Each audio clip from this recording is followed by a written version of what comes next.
Humingi ng tawad sa publiko si Senadora Leila de Lima matapos siyang mag-walk out sa pagdinig ng Senate Committee on Justice and Human Rights kaugnay ng extrajudicial killings. Lunes ng gabi nang mag-walk out si de Lima matapos akusahang itinago niya ang impormasyong nasampahan ng kasong kidnap for ransom ang testigong iniharap niya sa Senado na si Edgar Matubato. Pero nang ungkatin ni Senador Antonio Trillanes IV ang transcript ng pagdinig noong mga nakaraang pagdinig, nasabi na rin pala ni Matubato ang tungkol sa kinakaharap niyang kaso. Kaya giit ni de Lima, wala siyang itinagong impormasyon at dapat mag-sorry sa kanya si Senador Richard Gordon. I wish to apologize for the outrage and the walkout. But I'm addressing po itong apology ko to sa publiko. Kasi naghihintay rin po ako ng apology dun sa mga kasamahan ko. There's nothing to apologize. They should apologize to the Senate. She is in danger of being censured by the Senate now. Nakatakda naman magbigay mamaya ng privilege speech si Senator Dick Gordon na nanindigang wala siyang dapat ipag-sorry. The Yes, inquiry Senator Lima. is not done yet. We are still establishing the facts. And there is a conclusion already that Mr. Matubato has been lying all along. Mr. Matubato has testified on a lot of things. So we're trying to determine which are factual, which are truthful, which are consistent with facts. Kung meron man pong yung mga sinasabing mga iba-iba, that's why we're trying to thresh it out. Kaya nga po tinatanong ko din po kayo. Pero wag ho kayong magbibigay ng conclusion na meron kami ditong sinasadya Mr. Chairman, na pinapaalis ho namin who siya. made first the conclusion? Isn't it you and Senator Trillanes? Kayo may conclusion nung una eh. That's why we allowed Mr. Matubato to testify and testify and testify kahit pabali-baliktad. We bent backwards. But this is a major issue that we Hindi are po. facing now. Pabalikin po natin Mr. dito Chairman, si Mr. Matubato kung yun po ang Mr. problema Chairman. natin. Hindi ko po matanggap yun na ganyan na may mga insinuasyon kayo na sinasadya namin na pinapaalis. Unang-una nga po, Mr. Chairman, hindi ko po nalaman na umalis na. Kasi kanina pa nga ho siya dito. So anong oras, more or less, what time ho siya umalis? Lahat tayo So- kanina pa eh. Ano siya? Special ba siya? But we better is ask under instruction. Senator Trillanes. Kasi meron ho siyang explanation. He is under instruction But I was from the actually chair waiting not to for leave. him. Mr. Chairman, naging parehas ang investigasyon natin dito. Pinakinggan natin ang statement ni Matubato ng ilang hearings dito sa Senado at pinatawag natin itong mahigit 10 mga witnesses pa para magbigay ng testimonya dito sa Senado, galing pa sa ibang lugar, at ngayon nandito na lahat dahil doon sa akusasyon ni Matubato, tapos lalayasan lang tayo dito na parang insulto sa atin yan, Mr. Chairman, na hindi man lang na pinatawag sa rito, hindi pa tayo tapos dito, tapos lalayasan lang tayo na hindi natin alam. I'm not pointing any senator here. Hindi na ako nagano, pero parang insulto sa atin ang ginawa ni Matubato. Paano pa natin i-continue itong investigasyon na ito? Paano matatapos ang investigasyon na ito para hindi ito biro na akusasyon ni Matubato? Nakataya ang pangalan ng Pangulo, nakataya ang pangalan ng ating bansa. Alam nyo, kung isipin po natin, Mr. Chairman, tayo lang ang pinagtatawanan at pinag-uusapan, hindi lamang sa buong Pilipinas, kundi sa buong mundo. Yung mga foreign media, kung ano-anong sinulat nila, nung si Matubato nag-testify dito, nagbigay ng statement na pabago-bago, at ito, pinatawag natin yung mga sinangkot niya at in-involve niya sa mga sa testimony niya. Ngayon pinatawag natin siya, nandito siya, umalis naman siya. Anong isipin natin yan? O anong gagawin natin? Anong conclusion natin? Anong magagawa nating dahilan sa taong bayan para dito sa nangyayari na ito? Paano natin may pagpatuloy yung investigasyon, Mr. Chairman? All right. Even assuming for the sake of argument and given the gentle lady from Bicol the benefit of the doubt, even believing that she was not part of this compromise or this charade, na wala siyang kinalaman dyan, it is incontrovertible that she was in possession of a note that she herself made that was so devastating, it could have been said, well, Matubato was lying here, that there was a case filed against him na pinailan siya ng NBI ng kidnapping with ransom. Abay, hindi biro yun, hindi yung... I detest the claim of material concealment. Hindi nyo naman po siguro i-expect sa akin na habang nagte-testify si Mr. Matubato, ay lahat na lang na meron siyang sasabihin o hindi sasabihin, ay ika-clarify ko po based on my notes. Hindi naman po, unang-una, hindi po ako sigurado kung nasabi niya yon o hindi na merong case for kidnapping nung siya ay nagte-testify. Pangalawa, wala naman sigurong pagkakataon in the course of the questioning of Mr. Matubato at the time, whether on the 15th or on the 22nd, na may ilalabas ko dahil sabi ko nga, napansin ko nga ho yun ngayon. Because I have extensive notes, so I could not be expected na habang nagte-testify si Mr. Matubato nung 15 tsaka nung 22, ay makukorek ko lahat o maisusupply ko po yung impormasyon based on my notes. So please, I strongly protest the claim that there has been a material concealment. Kasi ang pinag-uusapan natin dito, yung insidente. Meron hong kinikwento si Mr. Matubato.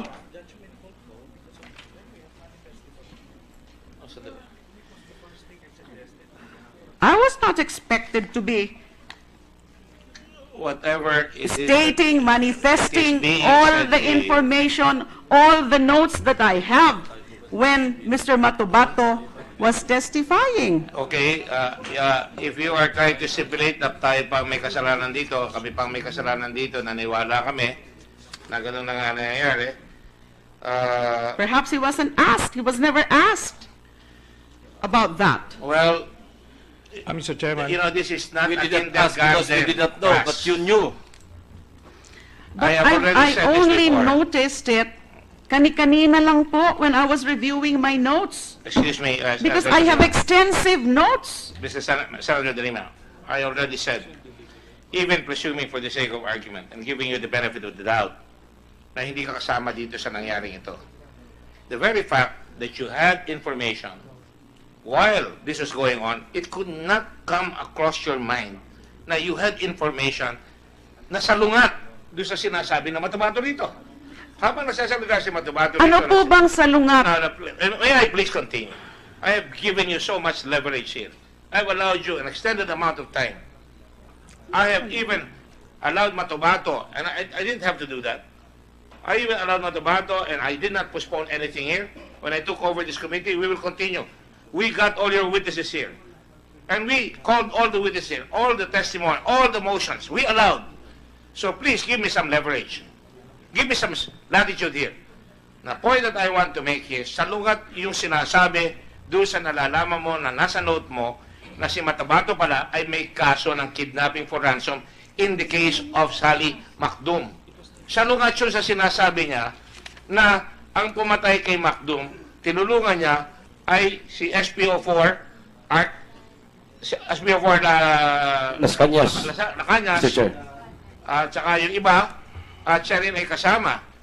Eh, ano ang conclusion na masasabi ko dyan? Lalabas na meron kang note doon na very, very significant that could change the tide of opinion, of judgment, of conclusion. Kaya hindi mo maalis na ako Mr. Chair. ay masyagrin. Talagang, ako, ang feeling ko, betrayed because Up to a while ago, I said, kalmado lang, we'll give you all the things that you have. And how can you say, how can anybody say, we already conducted the hearing last time all the way up to 8:30 in the evening. I was prepared till hell freezes over, natapusin. You heard me apologize to the police earlier that you have been here. You heard me apologize to all the witnesses that we've been calling here. So Bato has no call to leave the Senate. Mr. Chairman, I will just finish. If he left the Senate, he should have asked permission. You all heard me say the other day, we are going to hold you there, and if you come along, we would like. Now, the time has come. There is contrary evidence, contrary to what you said previously, and we just discovered it. And Senator De Lima has also admitted the statement of the NBI that there is a case that has been filed. So, tatawagin natin siya ngayon. Yan ang oras, yan ang timely. Iharap mo siya dito, para sa gano'n, masalungat niya. Umalis siya eh. Umalis siya eh. Ano Mr. conclusion namin? Mr. Chairman, may Yes, may go ahead, make Senator a Trillanes. manifestation. It Go was ahead. not the call of Mr. Matobato. It was my call since I was providing protective custody to Mr. Matobato. And based on the assessment of my security officers, it was prudent to make him leave instead of traveling late at night. So I made that judgment call. And remember, Mr. Chairman, I was the one who suggested that they do this confrontation at the start of the hearing. So there was no intention na iwasan yung ganitong confrontation. So it was my call. And anyway, I'm the one providing protective custody to the witness. So, that's it. Ngayon, kung may tatanong tayo sa kanya, tomorrow morning, I believe it won't hurt. He will be here as scheduled. So, what's the fuss, Mr. Chairman? The least you could have done, Senator Trillanes, if you are going to ask me, is to manifest here, had you been here all the time and you're not here, is to tell and manifest to this committee that, sir, Mr. Chairman, if you do not need us for tonight, I'd like permission to have my witness leave. For the first time, you're acknowledging that you are protecting the witness. Yes. I did not know that. Oh, no. Mr. Chairman, I've been precisely telling you, that's why I was I've been asking. telling you the past several, Oh. since the time you assumed, as chairman, I told you up front that in the meantime, I'm the one providing protective custody. So, when you ask who will bring the witness here, I told you up front that, since I'm the one protecting the witness, it's my responsibility. You will to recall, bring him. sir, Yes, Mr. Chairman. that at the beginning of the first hearing, when Mr. Matabato came up, I asked both of you who is presenting this witness. And none of you said, I am. Well, Mr. I'm aware of the fact that you accompanied him later on at night, when he left at night. You're also aware of the fact that when he came here, unlike the first hearing under Senator De Lima, he was not protected legally. He had no counsel. We went over backward to provide him with counsel. He was So- assisted po. You had a counsel, CHR counsel. Mr. Chairman, I was just informed that Mr. Matobato told this committee during the first hearing that a case was filed against him as a result of the Matobato abduction. So we can review the transcript, Mr. Chairman. Iyan po ang sinasabi ko kanina. I don't remember kung meron pong sinabi tungkol dyan. I'm so sorry, Mr. Chair, but I really detest the claim of material concealment. Ano ho ba yung sinasabing salungat sa sinabi niya?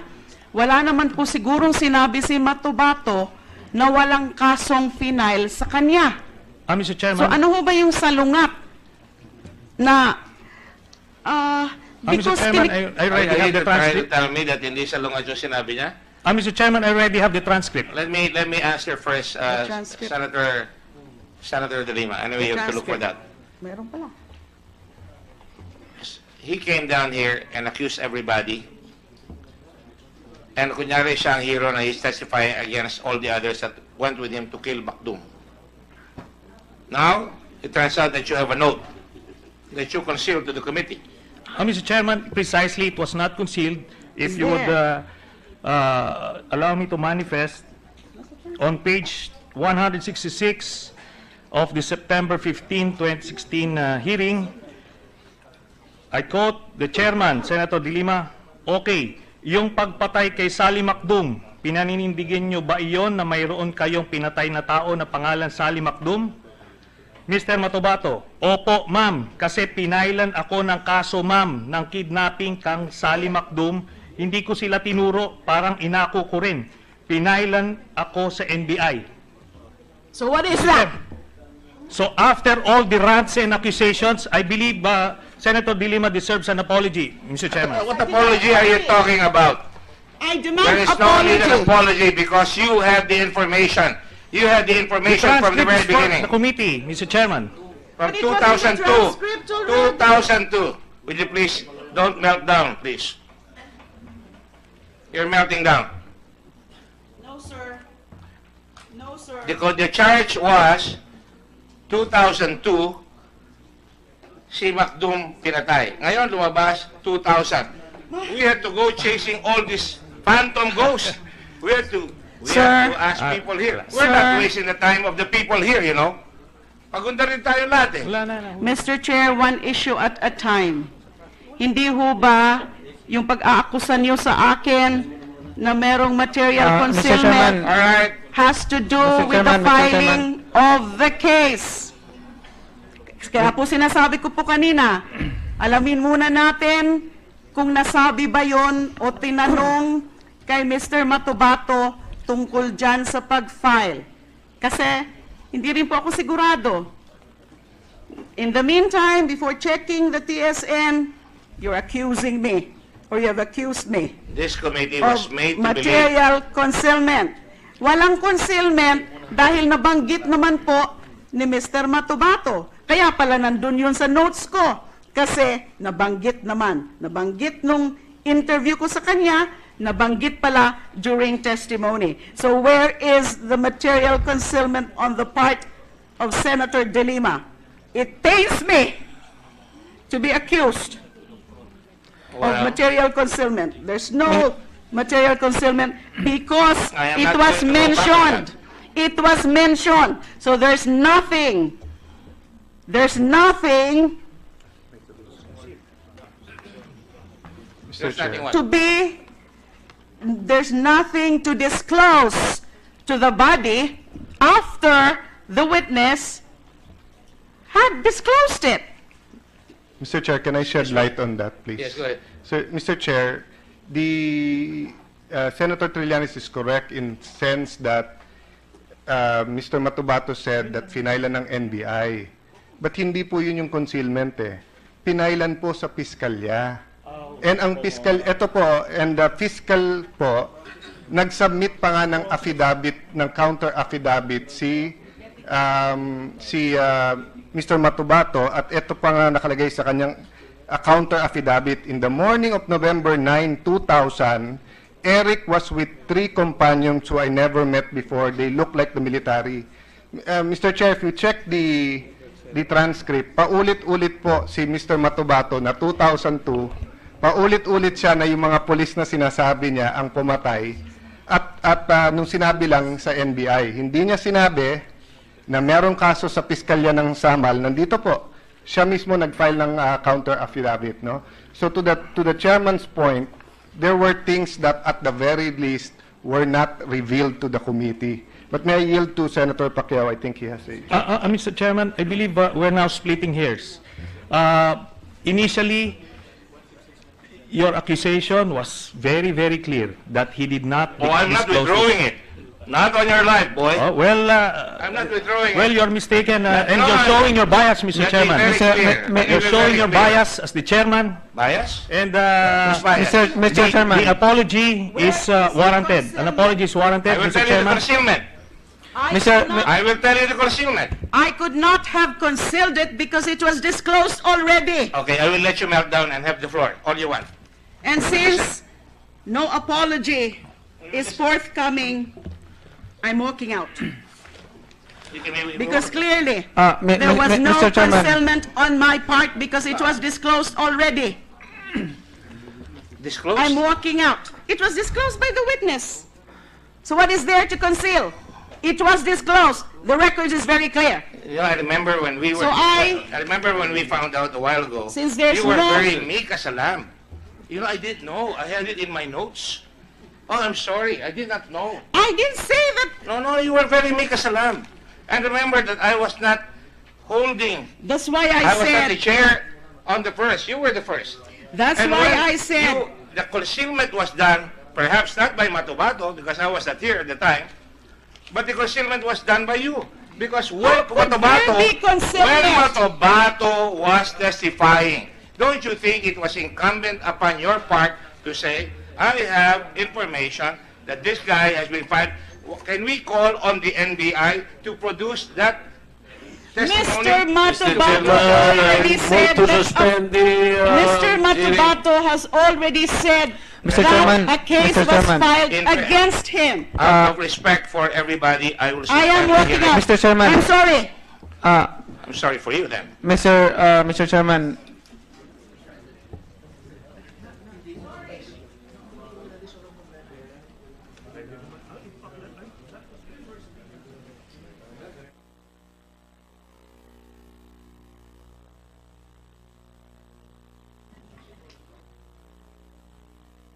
rin pala ni Matubato ang tungkol sa kinakaharap niyang kaso. Kaya giit ni De Lima, wala siyang itinagong impormasyon at dapat mag-sorry sa kanya si Senador Richard Gordon.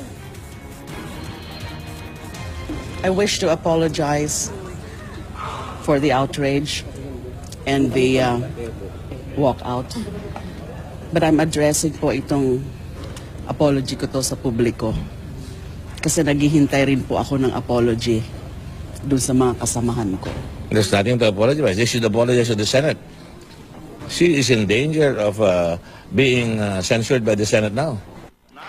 Nakatakda naman magbigay mamaya ng privilege speech si Senador Dick Gordon na nanindigang wala siyang dapat ipag-sorry. The Yes, inquiry Senator De Lima. is not done yet. We are still establishing the facts. And there is a conclusion already that Mr. Matubato has been lying all along.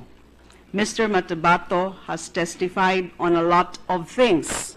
So we're trying to determine which are factual, which are truthful, which are consistent with facts. Kung meron man pong yung mga sinasabing mga iba-iba, that's why we're trying to thresh it out. Kaya nga po tinatanong ko din po kayo. Pero wag ho kayong magbibigay ng conclusion na meron kami ditong sinasadya Mr. Chairman, na pinapaalis ho namin who siya. made first the conclusion? Isn't it you and Senator Trillanes? Kayo may conclusion ng Humingi ng tawad sa publiko si Senadora Leila de Lima matapos siyang mag-walk out sa pagdinig ng Senate Committee on Justice and Human Rights kaugnay ng extrajudicial killings. Lunes ng gabi nang mag-walk out si de Lima matapos akusahang itinago niya ang impormasyong nasampahan ng kasong kidnap or ransom ang testigong iniharap niya sa Senado na si Eder Matubato. Pero nang ungkatin ni Senador Antonio Trillanes IV ang transcript ng pagdinig ng mga nakaraang pagdinig, nasabi na